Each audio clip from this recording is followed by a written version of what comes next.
is going to be spectacular, absolutely amazing. We're going to create hundreds of local jobs. You guys are going to do that. We're going to attract visitors from all around the world, because what you're going to create here is going to be world class. And we're going to make sure that we inspire so many people to think about our natural world and help tackle and solve some of the challenges of climate change. And we're going to do that right here in your hometown. So it's a brilliant example of what our Levelling Up agenda is all about. It's not just talk, it's about action. But what does it mean? What does Levelling Up mean? Because you hear it a lot. Now, for me, it's something very simple. It's about spreading opportunity and creating jobs in every single part of our country. But it's also about making sure that people, wherever they live in our amazing country, can feel huge pride, enormous pride, in the places that they call home. And this project, this investment, is a fantastic example of us delivering that for all of you. Now, when David and I were out and about this morning, I sensed there was so much excitement. There was a real buzz about what this project means for your community. And that's why it's a real privilege for me to be with you today to celebrate your success. I'm really proud to be able to bring the investment to you. I'm proud to back all of you and your amazing community in this wonderful project and the thing that you're going to create for us all to enjoy. And that's what gives me confidence, that when we work together, we really can change our country for the better. And we took an enormous step on that journey today with all of you. So thank you for that. That's all I wanted to say. Oh, God, thanks, David, right? But I am mainly here to actually just answer some of your questions while we're in town. We thought it would be a nice idea to come out and hear what you wanted to put to me. So I'm here, whatever you want to ask, feel free, don't be shy, political, personal, all the rest of it, and nothing off board. Now, I think we have got a first question from, is it Emma? Is that right? Yes, brilliant. Hi. Hello. So I'm from Lancaster and Morecambe College, and I think it's fantastic how the Eden Project has been incorporated into the curriculum for my course, which is Annual Management. My question is, how are you going to engage students from other subject areas within the college? You know, that's it. Everyone can hear the question about engaging young people in the projects that we announced today and others. It's a brilliant question, right? Because when I talked about Levelling Up, I talked about creating jobs and opportunity. And I represent a rural area in the north of England as well. And what I want as a Member of Parliament and what I want my government to deliver is to ensure that, especially all of you in the front row who are all local and studying locally, that no one feels they have to leave home to fulfill their dreams, right? That's a really simple thing, right? All of you have got massive ambitions for your lives, what you want to do with your lives. And what I want is for you to be able to do that at home, right? I don't want you to have to move away. And if you want to, that's fine. But you shouldn't have to. And I think for too long, people felt they had to, particularly if they didn't live in London and the South, and I don't want that to be the case. And that's why these projects are really important that we're announcing today. And it's why it's so important, as you said, that we are connected with what we're doing, with what you want to do. And talking to your college leader earlier, it's brilliant that that's happening, actually, because it's all very well we're going to create these jobs. We need people to do them, and we want you to benefit from them. So what we do up front, when we ask these guys to submit their bid to us and we decide who are we going to fund, one of the things we look for is that happening?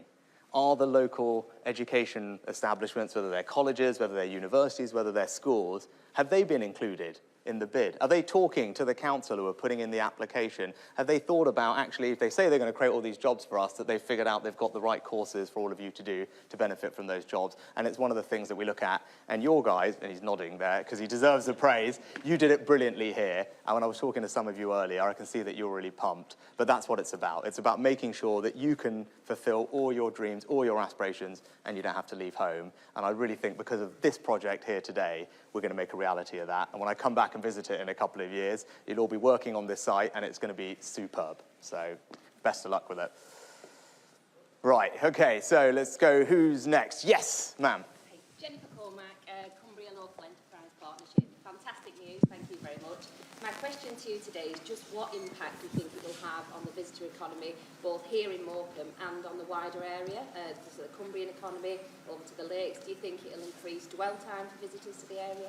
Yeah, I mean, it was one of the things that actually David talked a lot about in Parliament, and the bid talked about it.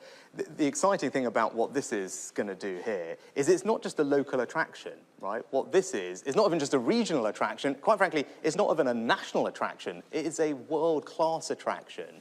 And that's what you guys are going to do here. You're going to create something, the likes of which is going to be appealing to people all around the world. And that's what's so exciting. And you're also lucky, because we've done this in Cornwall, right? We've got an Eden project in Cornwall. It's amazing. You're going to benefit from all of that. And the team are already thinking, well, how do we take what we learnt there and make sure that we can do things differently and better here this time around? And what we've seen there is it does do exactly that. It increases visits to the area, not just from the region, not just from the country, but from around the world. And then this is a great springboard to go and visit all the other places in the north. Actually, when we were standing at the top of the hotel, and you can see the Lake District and the Yorkshire Dales, which is over where I live in North Yorkshire. What a great place, right? What a great place to come, to learn, to explore how we interact with nature, take a concert at the new venue that's going to be there, but then also go off and springboard into everything else. So I think it's going to be brilliant for the visitor economy. We've already seen that that's happened down south, and now it's going to happen for you here. And that's going to be great for all the local businesses, local jobs, the pubs, the B&Bs, the restaurants, the cafes, everything else.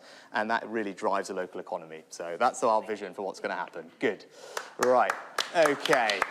Let's go over here. Yes, sir. So are you from the media? I think we were going to try and do some media questions at the end, if you don't mind. So let's try and actually, where should we go? Let's go over to the back. Yes, ma'am. Hi, Rachel McQueen from Marketing Lancashire. Obviously, echo the positivity is a fantastic answer. Adam talked already a really strong offer in Lancashire for a visitor market. It's difficult for us to push that internationally through a tour which is essentially centralised in London. So how would you work with Horizon DCMS to try and evolve what's going to be an opportunity to support fantastic investment with the promotion to the world done locally? Oh, that's a great question. Okay, so let me take that away, because we should do more regional tourism.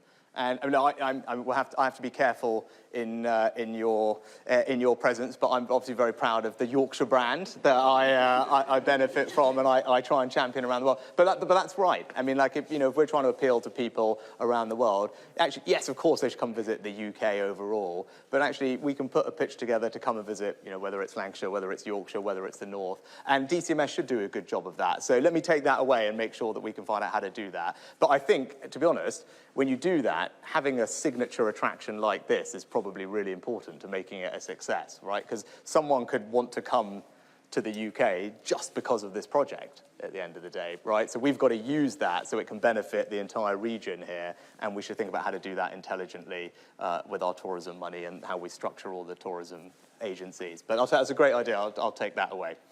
Right, over here. Yes, ma'am. Jo Knight, Lancaster University. Hi, Jo. Hi. Eden Project Morecambe brings together economic regeneration with nature's recovery. We all know that time spent outside is really good on health impact for people. So in the Levelling Up bill, is there going to be provisions that allow more access to green spaces for all individuals to help reduce inequalities? Yeah, so it's a really important point, and we know the power of green and open spaces for people's general well-being, for their health, for their mental health, for their fitness, and just because it's a lovely thing to do, right? And we all get pleasure from being outside, particularly on an amazing day like today. So one of the things we've done, which we've already announced, and we're getting in the process of rolling out, are something which we used to call them pocket parks, and I think they're now called Levelling Up parks, because we've branded everything Levelling Up. But what these are actually are where the government will provide a small grant to local communities to create green spaces, particularly in those parts of the country that don't often have them. I think if you think in big city areas, particularly in areas where there's more deprivation, where actually creating those green spaces is really needed. You talked about kind of closing the inequality gap there. So that Pockets Parks programme was one of my first ministerial jobs. I used to be local government minister, and that's where I came across it, and we did more of it because it works brilliantly.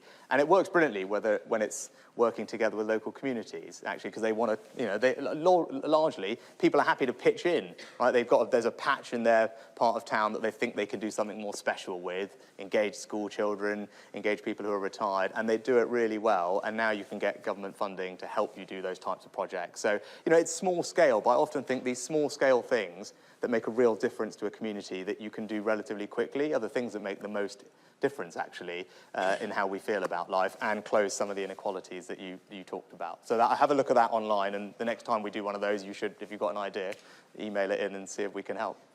Good, right, let's go back. We've got, yes, sir, right at the back. Jessup's estate agents. Obviously, this is absolutely fantastic news, great news for the area. Do you have any time frames? Yeah, actually, we were talking to the team, and we think it's about 2 years. I think the time frame for this particular project, and that's really what the fund is about. Actually, the Levelling Up Fund is, often government is spending billions of pounds on things that take decades, and by the time they're finished, you kind of forget when they even started, right, and who was responsible. This fund and this Levelling Up commitment is about doing those, I'd say, this is not small, but smaller scale type projects where you can see and feel the change in your community quite quickly, and that's what we're really keen to deliver. I'm also, government, and I mentioned at the beginning about the things I want to do for you. I believe in action, right? I want to do things that you can hold me accountable for actually delivering, and this project is one where, I talked to the team about, when is this going to get done? And one of the ways when we allocate money, actually, and where the team are figuring out, which bids are successful or not, one of the criteria is deliverability.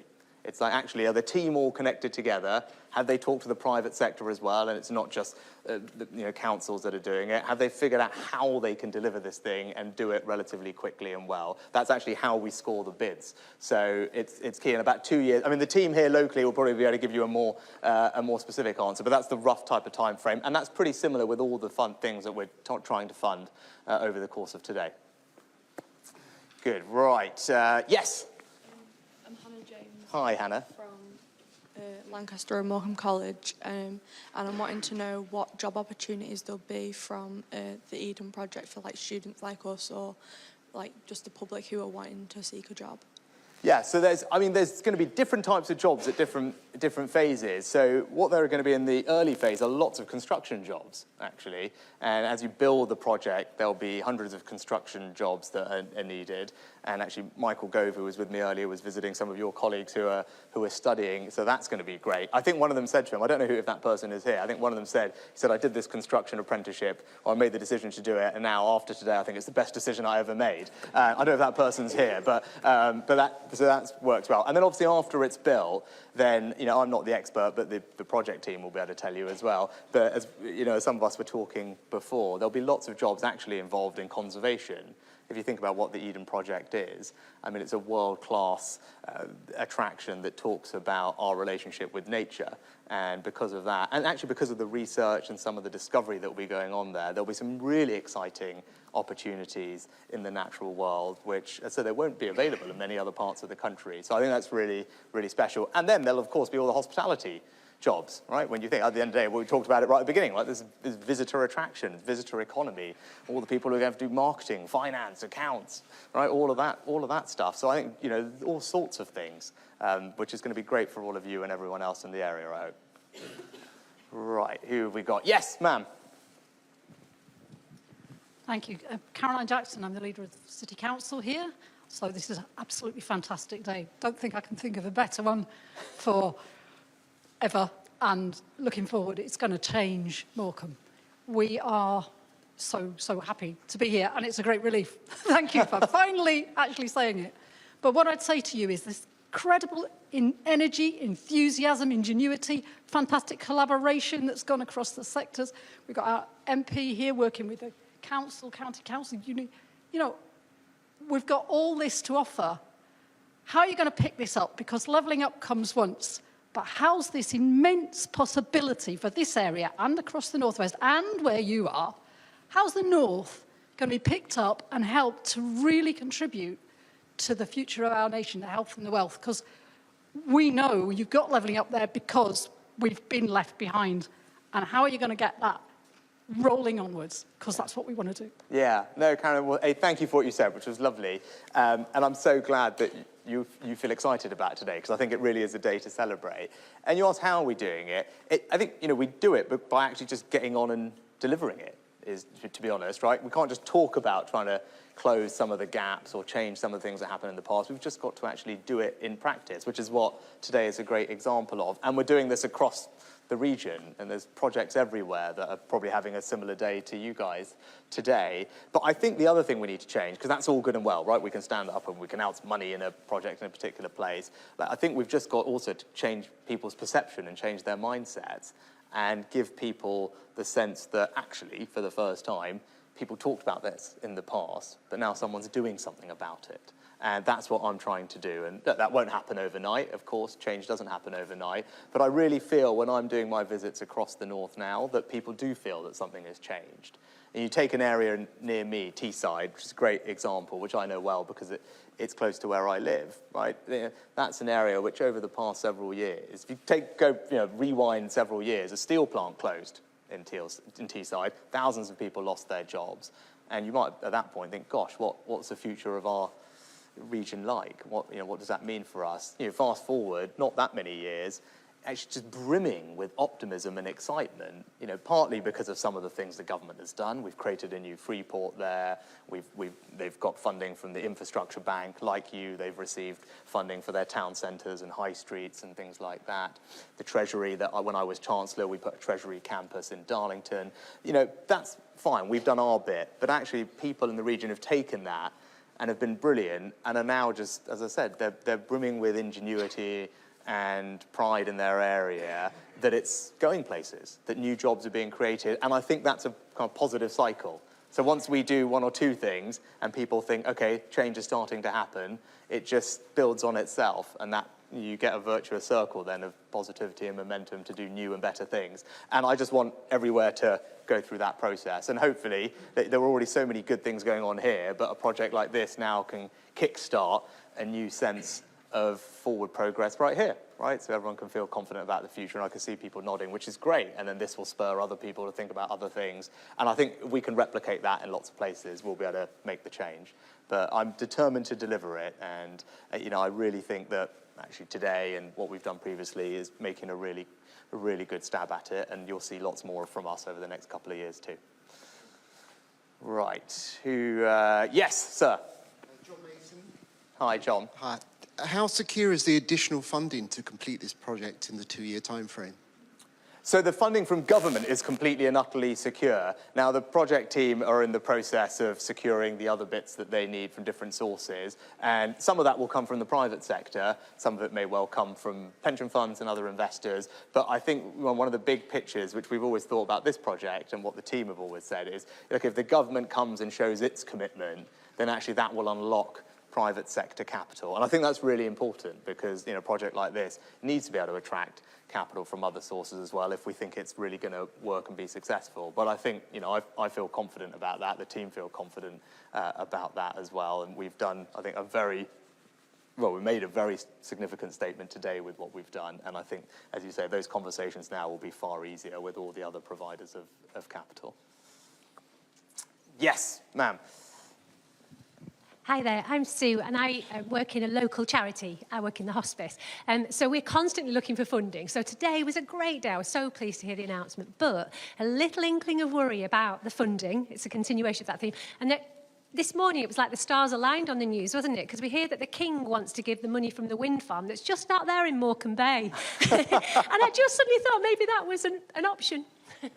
Yeah.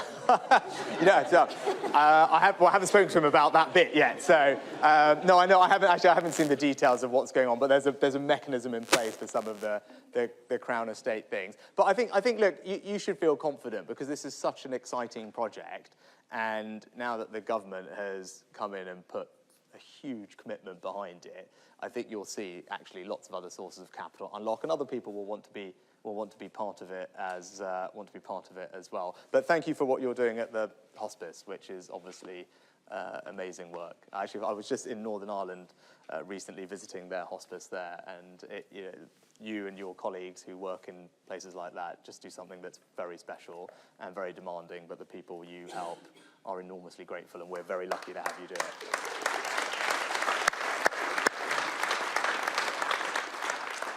Right, yes, ma'am. Morecambe. I wondered if you had any idea of how a project like this might address the health inequalities that are so prevalent in our community. Yeah, so I think, well, was that a question that we had before about green spaces is a good example. Look, we know that having access to more open spaces, more green spaces is good for people's well-being, their health, physical fitness, but also their mental health. And actually this, what's going to happen here is going to be fantastic for that. And then I was talking about some of the pocket park things. They all do the same thing. But more broadly, it's probably good to talk about the NHS a bit in general, actually, because you'll all know that the NHS is under pressure, and I just want you to know that we in government recognise that, and we're doing everything we can to make life a bit better. Now, that's why a few months ago we had the autumn statement. The Chancellor stood up just after I became Prime Minister, and we had to make in government some quite difficult decisions, because you'll remember things that needed settling down and calming down, and we had to get our borrowing and debt back under control, have a clear plan to reduce inflation, and that meant some difficult decisions. Now, we tried to do those as fairly as we could, but as we did all of those, we prioritised the NHS, as I did when I was Chancellor, and we put more money into the NHS. It's billions of pounds more over the next couple of years. But you might rightly ask, hang on, you're saying you're putting billions of pounds into this thing, and every time I turn on my TV screen, it seems like, there's something that's not quite working. And look, that's a combination of lots of things, right? We've had a really tough flu season. COVID is something that obviously we are still recovering from, and we're not alone in that here in England. It's happening across the UK, and funnily enough, it's happening in other countries as well. It's not even confined to the UK. But let me tell you what we are doing to try and ease some of those pressures and give you the confidence that things will get better. So, many of you will have families that are waiting for operations. They're on a waiting list somewhere, right? And the number has got now to several million people, right? So, I would imagine if I asked you, probably lots of you will have a family member that is waiting for something. And we've got a really clear plan in place to get the numbers of people waiting down, which we're making progress on. And that's about doing things differently. So for things like hip operations, for example, we're trying to separate those out from the hospital, right? So the hospital's dealing with lots of emergency care. If we can take things like hip operations, or indeed scans, if you need a CT scan or an MRI scan, we can do those closer to your home in a community, in a new centre. All of that means that we can keep getting on with that treatment even when the NHS gets busy. And because we're doing things like that, we're able to cut the waiting list. And when it comes to ambulances and emergency care, the single biggest thing we have to tackle is the number of people in hospital. And right now our hospitals are really full, partly because of the winter and flu, partly because of COVID. And what we need to do as quickly as possible is for all the people who don't need to be in hospital, who could be at home or in the community in a social care setting, we need to support to get them there. And we've put some extra money in to do exactly that. And I think every week that goes by, we're able to get people back to their homes and communities. That eases up the burden in hospitals and then just makes everything in the hospital work a bit quicker and easier in the A&E department, and then ambulances not waiting as long. So we're not going to get there overnight, but just rest assured, I'm spending an enormous amount of my time on it. The other Saturday, I had an all day with all people from the NHS all around the country. And one of the things we focused on was learning from all those people who were doing it really well. So even though you look on your TV and you might think, God, this is a problem everywhere, actually, there are lots of places around the country where locally they've figured out how to overcome some of these challenges because the team there have done something different and have really overcome the challenges. And what we were trying to do is identify all of those so that we can take those ideas, those ways of working, and spread them across the rest of the NHS so that everyone benefits and things get better. And in a couple of weeks, I'll be talking to you all about how we're specifically going to do that in emergency care, so that you, and again, as I said, over the course of this year, you should absolutely hold me to account, and when I come back here at some point, you can say how you're getting on with that, and I'm confident that we'll be in a much better place than we are today, because I know it's the most important public service to all of you. It is to me. My dad was a doctor, my mum was a pharmacist, I grew up in an NHS family, and I know how important healthcare is to the country, and that's why we're going to keep going at it until it gets a lot better. Right, who's... yes, sir. Nice to meet you. Ryan Williams, Lancaster Morecambe College. I just want to say thank you very, very much for the support and the investment into local area, equally with David. I suppose my question is to help colleges and FE colleges continue to provide skills for the future to grow the economy, and is the government committed to supporting FE colleges and apprenticeships? Yes and yes is the quick answer.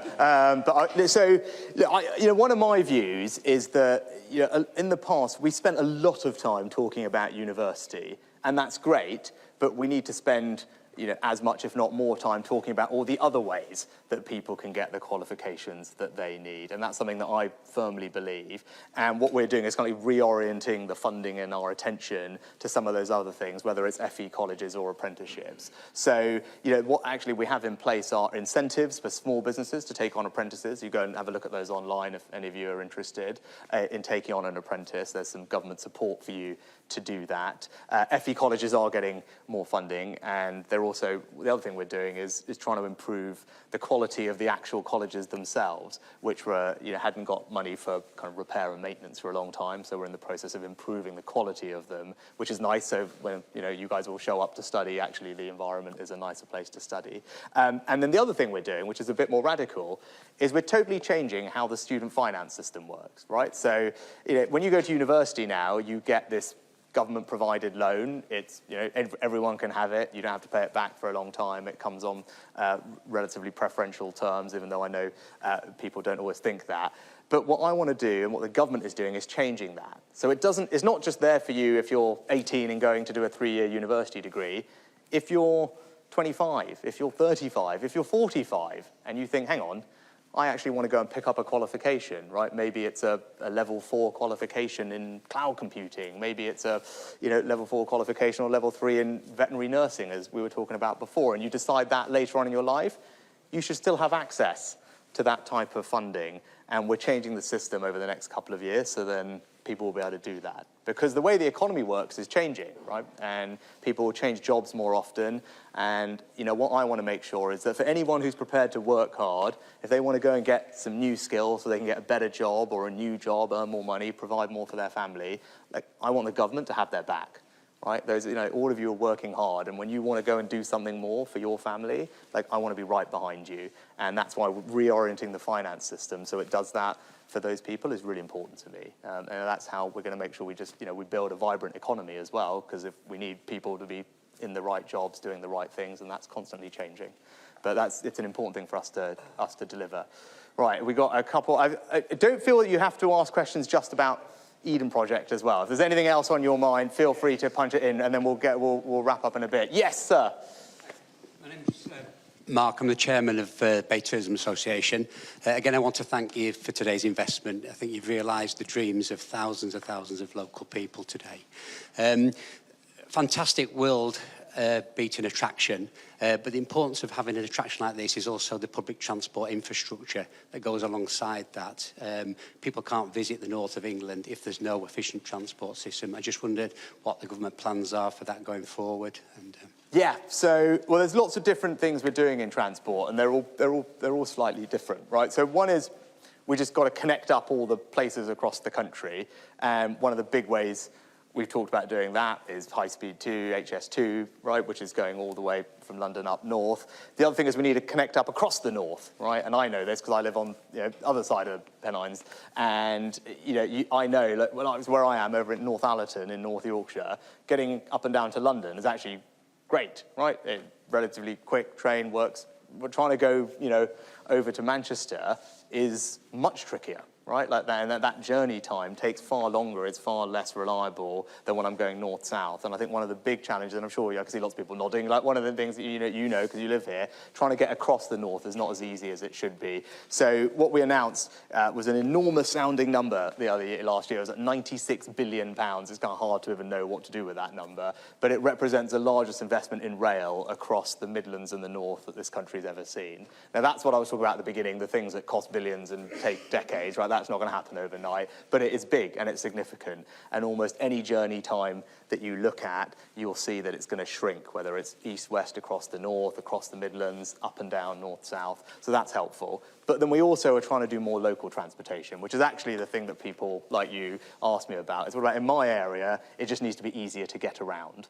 And that's where we need to focus more. And actually, you guys talk about it, and we were talking about your commute to college. The thing that makes opportunity real is for people to be able to access it in their area. And that's about making sure that in your area you can get to where the jobs are from where you live. And that's about investing in local roads, which we do a lot more of, repairing potholes. Sounds simple, but it's really important. But also doing more into things of buses and cycles, all the rest of it, we're doing that. But fundamentally making sure that the road network works efficiently everywhere. And around our big city regions, our kind of 8 big city regions, so whether it's Greater Manchester or Birmingham, they're like London. Right? London got this special deal where the mayor in London gets a pot of money, he gets to decide how to spend it over a period of time. And we want that same type of funding and powers to be in place all around the country in all our big city regions to make it easier for people to move around them. And with something we have not done brilliantly as a country in the past. And when people look at us and say, hang on, how come all these other places aren't as productive as London in the way that across Europe they often are, other cities? That's one of the reasons. It's because, actually London has the tube, and the tube makes it very easy to get from one end into the middle or one end to the other. You need to kind of replicate that feeling in all our other city regions, and that drives a lot of economic activity. So over the course of the next few years, we'll be making some progress on that as well. All right. Okay, yes, ma'am. Sherry Kirkland, I'm a volunteer at the Winter Gardens. Thank you.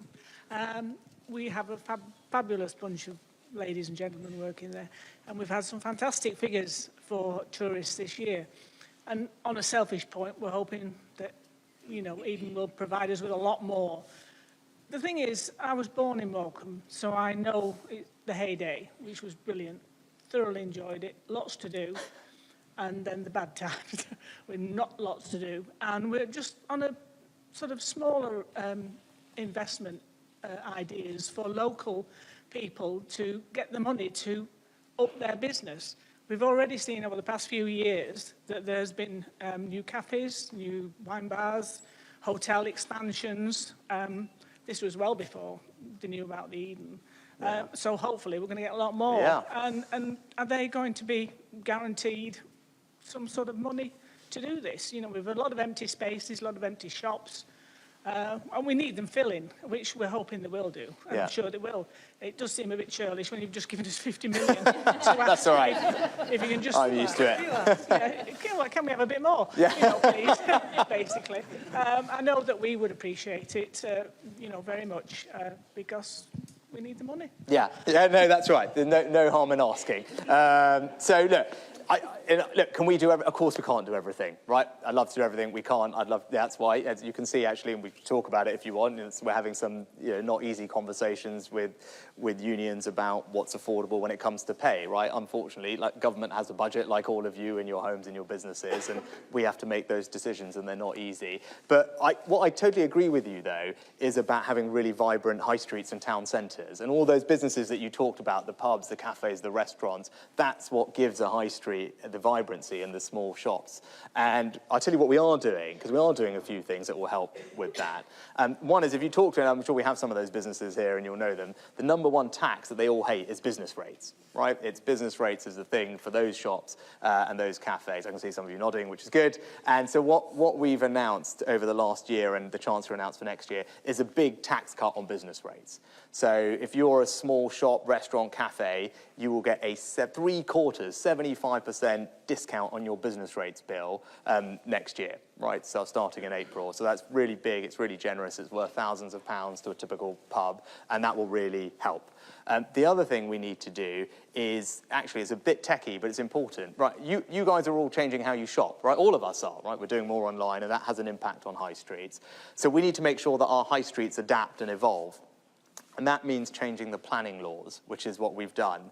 So that it used to be quite cumbersome. There'll be some councillors here more familiar with this than I am. But it used to be really tricky. It used to be a shop in one place, and then you wanted to change it to make it into an office, or indeed put apartments or flats above the top, or change it into a hairdressing. All those things were a bit complicated. So we've changed the planning laws to make it much easier. So as all of our habits evolve, our high streets are going to need to look different and do different things. They're going to have less, probably, shops selling things and more services, whether it's hairdressers, nail salons, dentists, whatever else. The scanners that I talked about, where you can go and get your MRI scan or your CT scan. It'd be great if you could just go and do that on your high street rather than have to schlep over to the hospital. So the planning rules that we've changed will help those high streets adapt. And then the last thing, is there any specific money for them? There is actually. There's something called Help to Grow. And what you should go and have a look online and have a look at this program called Help to Grow. And what that is our business support for small businesses, where they can receive some grant funding if they want to improve their business and grow and they've got ambitions to do more. They'll get some help and support on training or software that will help them do that. So that's a specific program that they should go and have a look at. But let them know the business rates cut is coming in a couple of months, and that should put some more cash in their pockets. And the Chancellor also just announced some help with their energy bills as well. Because they've had some help at the moment, and then it was due to end, and the Chancellor has announced it will carry on with, it won't be as generous because we can't keep doing everything at the same level, but there'll be extra help with their energy bills next year as well. But I think the most important thing is, because Eden Project North is going to be here, as you said, it's going to bring all these people here, it's going to bring the business, and that's the most important thing. It's less about what government is doing, it's about actually the fact that there were just lots of people here who need somewhere to eat, to stay, to hang out, and hopefully lots more customers, which would be very good news. Right, yes, ma'am. Hi, I'm Laura Donville-Powney. I'm a local business owner. I actually have a shop directly opposite where the Eden Project is going to be built. Oh, that's good news. Which is fantastic news. But I'm going to go a little bit left field. Has anyone thought about the pressure on the local RNLI team when the tourism increases? My son is actually part of the RNLI. Put your hand up, Luke. Thanks, Mum. I wanted to know if anyone had considered the added pressure that's going to be on the local team. Well, you know what, that's an excellent question. And why don't you, if I've got time afterwards, you should come and have a chat with me, and we should make sure that we have thought about it and we get you the support that you need. But thank you for the job that you're doing as well, because that is brilliant. I was just in Scotland, saying Northern Ireland, seeing their search and rescue team, and they were talking about their interaction with your colleagues as well, and particularly in a place like this, superb, right? And if people are going to come here and we need people to help them out, thank you to you for doing that as well. But I will pick that up with Luke if that's all right, and thank you for volunteering him for the Q&A afterwards. Brilliant. There was a lady at the back, I think, and then I'm getting waved at, right, so I better come and take some questions from the media as well. Hi, thank you. So I'm Philippa Williamson, leader of Lancashire County Council. Thank you for your investment in Eden today, but more widely than that, £220 million across Lancashire is just a fantastic boost of confidence for us all, and I hope that confidence came through all the bids that all the partners here, most of them are here, universities, councils, county council, third sector, we all come together and work really hard over Eden for the last 5 years, spearheaded by David doing his cheerleader bit in Westminster, which was great. But I wanted to ask you really about the County Council's bid was about greener, safer, more active travel, because we see that as really important, right? You know, of making little local communities much more safe and easier to walk about. So, you know, interested in your views and vision for that.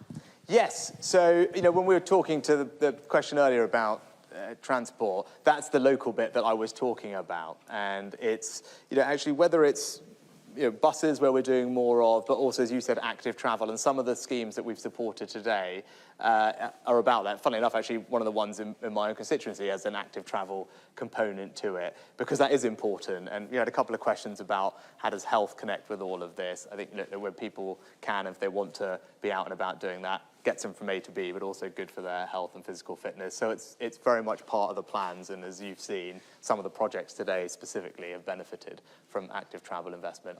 It's not my favourite thing to do.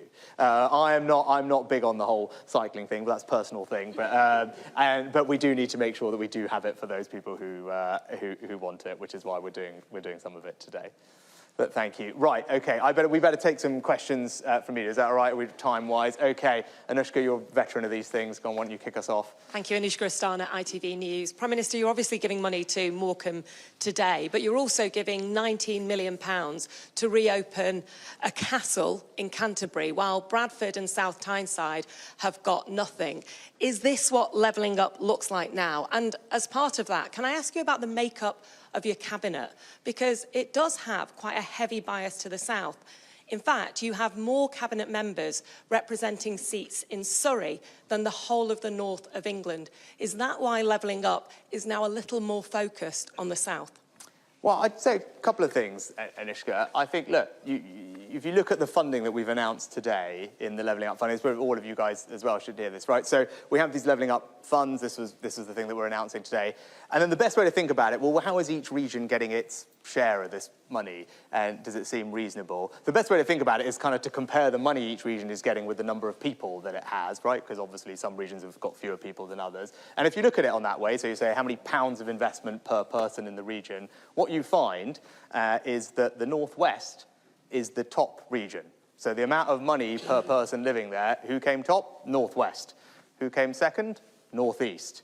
And actually, if you look down at the other end of the table, you find places like London and the southeast. And the difference is huge. So I think the funding that you're all getting per person out of this Levelling Up fund is twice per capita what London and the southeast is getting. And it'll actually give you guys the confidence that when we talk about delivering Levelling Up and spreading opportunity across the country, that we really mean it. And that's what the numbers show. Look, on the cabinet, I think most people just want people who can get on and do the job and deliver all these things. And I've built a team around me of people because I think they can help me deliver all those things, and that's what I'm focused on them doing. But I'd say one thing, because you talk about where everyone's seats are, that when I was Chancellor, I was probably the most northern sitting Chancellor this country's had in some decades. I'm now the Prime Minister, and again, I'm sitting in one of the most northern seats that Prime Minister's been in for some decades. I think delivering on our commitments to the north is incredibly important, but it's also personally very important to me, because that's where I go home to on the few occasions I am able to actually go home these days. But that's where I go home to. So I don't think you have to worry about that, because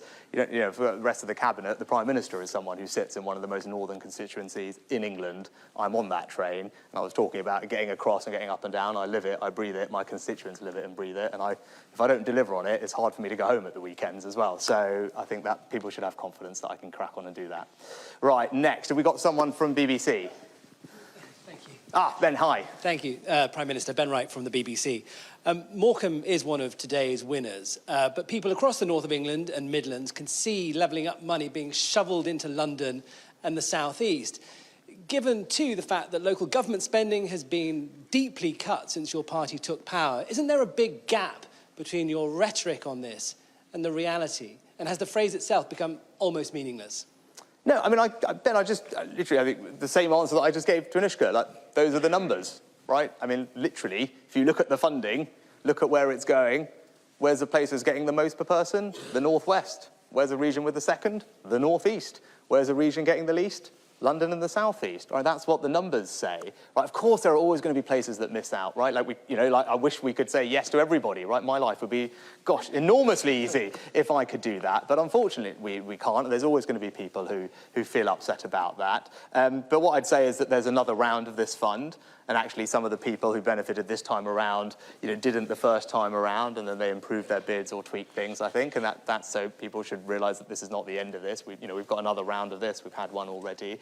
And if you just look, I'm standing here. I'm with you today in Morecambe. Where have I been this morning? I was in Accrington. Where am I going next? I'm going to Hartlepool. And I could just reel off place after place across the north, that is across the northwest specifically, that have benefited from the investment that we've put in, right? Last year was, whether it's Bury, whether it's Blackburn, whether it's Blackpool today, we've got, what else have we got? We've got Rochdale, we've got Southport, Warrington, Workington, all over the place across the northwest. We've got, we'll keep going, Oldham, Preston, you name it, right? There are dozens of communities across the northwest that are benefiting from the investment that we're putting in. And as I said, we said we would do this, and we are doing it. And actually, this is a good example, is lots of these projects, people have talked about them for years, right? And in this case, David has been doing it for almost a decade, right?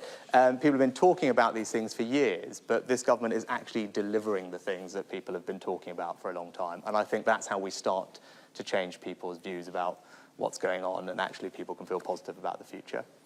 Right, next, we've got someone from The Sun here, I think. Thank you, Jack Elson from The Sun. Prime Minister, when you were Chancellor, you vowed to cut income tax next year. When you were running for Tory leader, you vowed to cut taxes even further. And as we learned of this slimmed-down budget, many of your Tory MPs are now asking, where is this Rishi Sunak gone? So can you vow to them and voters today that you won't put income tax or any taxes up by a penny before the next election? So when I was Chancellor, I also really preferred it when the Prime Minister didn't comment about tax policy. And especially seeing as the Chancellor has been so generous today in funding all these things, the last thing I'm going to do is make his life difficult and comment on tax policy. But I would say something about it, right? Like, look, I'm a Conservative. I want to cut your taxes. Of course I do, right? Because you all work incredibly hard, and I want you to keep more of your money so you can spend it on the stuff that you want to, right? That's what I want to deliver. I wish I could do that tomorrow, quite frankly. But the reason we can't is because of all the reasons you know, right? You're not idiots. You know what's happened, right? We had a massive pandemic for 2 years. We had to shut the country down, do a bunch of extraordinary things. That didn't come cheap. And then we've got this war going on, which is having an enormous impact on inflation and interest rates. And, that's meant that the public finances, how much we borrow every year and the trajectory of our debt is not where it needs to be, right? And the worst thing I could do is promise you a bunch of things that sound great, but ultimately just make the situation worse. And for all of you guys in the front couple of rows here, I'm just going to have to pick up the tab, right? Because I don't want to do that, right? Like, my job is to make sure when you go and get all these fantastic jobs that we were talking about, that I've left you a really strong economy where, yes, we're going to be able to fund the NHS and schools and all the other things, all the road projects that we talked about. But at that point, right, interest rates are coming back down. You can afford to buy a house because the mortgages are not too expensive, right? The inflation we've got a grip of and it's gone back to where it belongs. And then, yes, we can cut your taxes so you can keep more of what you earn. But it takes a bit of work to get there, right? And believe me, as you saw over the summer, the easiest thing in the world is me to just promise you the earth. But I wouldn't be being straight with you, right? But trust me, that is what I'm going to do for you this year. That is what we are going to do while I am Prime Minister. And if we do those things, we will be able to cut your taxes. That's what I want to deliver. But I will get there, and that is, I know, what you want me to focus on right now. That's what I'm going to do. And if we do those things, we can then start cutting your taxes. And I know that you work hard, and I want you to keep your cash. All right, next. Right, we've got someone from the Daily Mail, I think. Lord Dyson, leading Brexiteer entrepreneur, says that your economic policy is stupid and short-sighted. He says the tax is too high and there's too much red tape. Is growth now a dirty word for your government? And do you no longer believe that tax cuts for business are needed to deliver investment growth?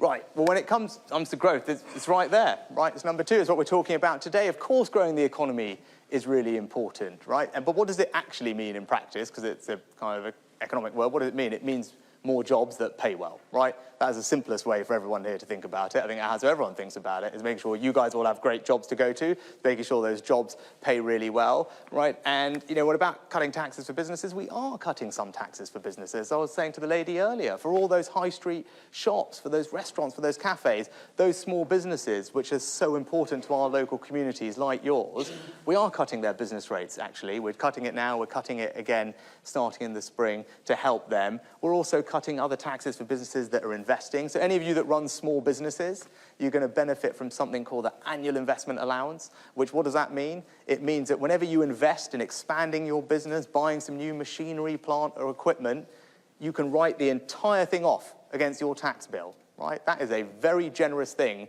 that we are doing. No other country, and you can do it up to £1 million, by the way, £1 million worth of investment, you can write off against your tax bill, right? No other country in the world does something like that, right? I'm very happy for James Dyson to tell me if I'm wrong, but virtually no other country in the world that I know does anything like that for small and medium-sized businesses. About 99% of businesses don't spend more than that on their investment, and we want to make it really easy for your business to invest, because that is how we're going to help grow the economy. Because if all your small and medium-sized companies think about expanding and growing, driving up productivity, creating new jobs. We will grow the economy that way, and that tax cut, that annual investment allowance that the Chancellor put in place is so, so generous and very important, and that's why I'm confident, because you guys will drive the ingenuity we need, that we will grow the economy, and then ultimately we'll be able to cut taxes more for everyone as well. Right, and I think there was someone local here from Lancashire Live. Is that right? Yes. Right, yes. Susan Miss. Newton from Lancs Live. Hi. Prime Minister, I saw that you flew to Blackpool Airport today on a private jet instead of travelling by train, obviously when there's a climate emergency and using taxpayers' money. I was just wondering, since you found Blackpool Airport so useful to arrive here today and access this part of the North West, why can't we have the money for it to be reopened for commercial use?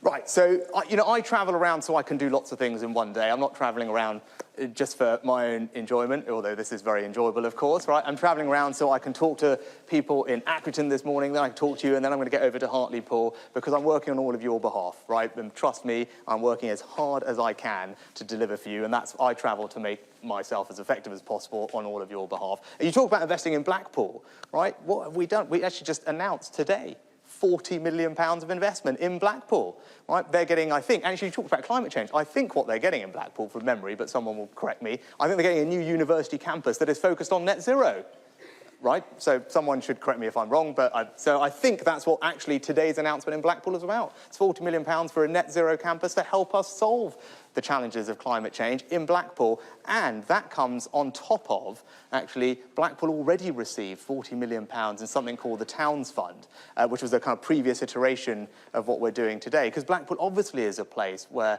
deprivation is high, and we really want to transform people's opportunities in Blackpool and the quality of life, and the MPs there, Scott and Paul, did a brilliant job, and that's why they were one of the first places where we said, look, how do we regenerate a town like Blackpool, and they got £40 million, and actually it was described as partly, it highlights the issue, but in a way a good thing, it was described as a King's Cross kind of London-style regeneration in Blackpool. Now that King's Cross regeneration, for those of you that have visited London and seen it, has been extraordinary over the last 10 years. But that's what that money is going into Blackpool to do. And I think actually in Blackpool, they're probably really excited. They were very excited and happy about that. And I bet you right now, I'm not going there today to see them on that project, but I bet you they're really excited about the money they're getting today for that campus, because that is going to really create jobs and opportunity for people there, and it is going to help solve net zero, which you're absolutely right to point out is something we need to tackle. Right, last one, Sam. Thank you, Prime Minister. Your predecessor, Boris Johnson, launched the whole Levelling Up project because he said that he wanted to help specifically deprived communities out of London, the South East, because he said that they were overheating. Now, it is just a fact that in absolute terms, London and the South East got more than a lot of parts of the country. You're concentrating on per head funding. That's a long-term justification for spending less on the North that we've seen across many, many decades. Are we getting the kind of levelling up that we were promised in the 2019 general election by Boris Johnson? And is the thing that's really changed that you're worried about losing southern seats? And one linked question, are you 100% committed to the current plans for HS2? So, again, it's kind of version of the same question, Sam, but look, we are completely committed to levelling up across the United Kingdom. And we've already been through a couple of ways of saying the same thing. If you look at how we're spending this money, it is disproportionately benefiting people in the northeast, the northwest, and that's great, right? And that is great. And part of what the former Prime Minister said is actually one of the criteria in this fund. It looks at the previous investment an area has received, because part of what we're trying to do here is say, hang on, there are some places that seem not to get the investment that others got, and we want to try and correct that where we can, and that's actually one of the criteria for what we're doing today, and we remain committed to delivering it. It's got, I mean, you talked about the politics of it. I think about half, or around half the funding that we announced over the course of today, or both funds, has actually gone to places that are not controlled by Conservative MPs or councils from memory. It's around half. So I don't think anyone can say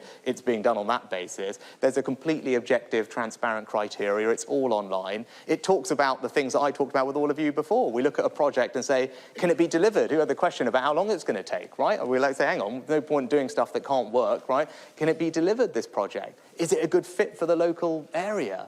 And what's the need of the local area is one of the specific criteria. And then, because, you know, we talked about, well, I can't do everything, we talked about value for money, right? Like, if we spend £1 here, are we going to get, you know, kind of £2 of value back from it? If we spend £1 here and we only get 50p, that's probably less good. Those are the types of things that we look at.